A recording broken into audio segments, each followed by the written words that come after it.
अस्सलाम वालेकुम व्यूअर्स, क्या हाल चाल है। उम्मीद करता हूँ खैरियत से होंगे। अल्लाह का शुक्र अल्हम्दुलिल्लाह, मैं भी खैरियत से हूँ। व्यूअर्स, आज की वीडियो में ऑयल घी, चीनी, आटा, इसके मैं आपके साथ रेट शेयर करता हूँ। सबसे पहले ये शान ऑयल घी है। ये ऑयल का रेट जो है इस टाइम 6160 रुपये और घी जो है 6080 रुपये इसका रेट है। 12 किलो की पेटी है। उसके बाद ये खैबर घी पड़ा हुआ है 7100 इसका रेट है। Oil per day litre 3900। इसके बाद ये खजूर ऑयल पड़ा हुआ है 2300 रुपये इसका पेटी का रेट है। ये आगे ईवा ऑयल है 2750 इसका रेट है। उसके बाद ये सूफ़ी ऑयल घी है 2700 घी और 2670 रुपये सूफ़ी ऑयल का रेट। उसके बाद ये 20 किलो वाला आटा है 1810 गवर्नमेंट ने रेट निकाला है।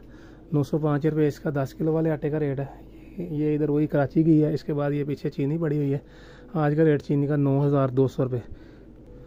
ऐसी इन्फॉर्मेटिव वीडियो के लिए मेरे चैनल को सब्सक्राइब करें, वीडियो को लाइक करें और वीडियो को शेयर करें।